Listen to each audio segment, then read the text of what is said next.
Carol, another question. Right, last year Dexy jackets, last year donkey jackets and woolly hats were synonymous with Dexys. Yeah. This year it's the pigtails and the training gear. That's right, yeah. Do you consider music and fashion to be pretty equal importance? Well, fashion is a pretty much misused word at the moment, and I do definitely believe that, you know, fashion is a very important thing. I believe clothes are a very important way of expressing yourself. Maybe not fashion, but creating your own style. Absolutely, yeah. Yeah. Both of equal importance? Absolutely, yeah. It's as simple as that, right? Well, that's answered that question. Let me get Neil Sheldon on the phone if I can, because he lives in Eastleigh and has a question that I've always wanted to ask you, to be honest, and I never dared, because I thought you might thump my face in. Neil, are you there? Yep. Hi, what's your question? Kev, why do you think that your first record, Dance Dance, wasn't a very big success? No idea. It's a good question, because it was a great single, got a lot of plays on the radio. Yeah. This actually stems back from what Craig and Dave were saying earlier on B15. We played the record a lot on radio, and I know a lot of the local stations did as well, and yet people didn't buy it, and I couldn't understand that, because it was such a breath of fresh air. Yeah, People couldn't find it. Really?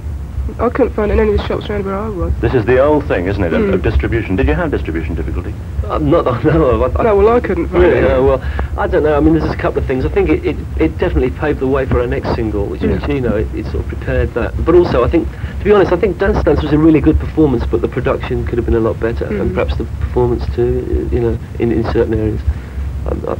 I've no idea why it wasn't a hit. And Carol, one more question. How, if at all, do you rate the new movement of fashion-conscious pop heroes such as Spandau Ballet and Last Men on Earth? Oh. Last Men on Earth? Yeah. No. Well, everybody's heard of Last Men on Earth. Oh, I'm sorry. Plug. Go on. Well, to be honest, I mean, it's not my cup of tea. Yeah, chant number one might be. No, it's not. Isn't I it? like my funk to be black and sweaty, and Yeah. you know, it's too rock orientated for me. I thought you might like that, because they came on so strong for me with chant number one. It was such a change of direction. I thought it might put them more into your area. No, I mean, I think it's probably too close to the original for me, to the original sound as well. I think, you know, something needs to be added. Okay. I mean, I think that, well, what we're doing, I like to think that we're taking soul and actually making it British. We're not trying to sound American or particularly, you know. We must get Spandau Ballet on B15 and ask them whether they're trying to sound, whether they're trying to sound American, because I think they might argue with that. And I think it's a very fair question. Kevin, you've been doing the gig at lunchtime. Thank you for coming down. Carol, you come all the way from Suffolk. Yeah. Good luck with the concert later in the year, which we hope will be at Ipswich. And thank you both for coming on B15. Thank you. There's only one way we can go out, right?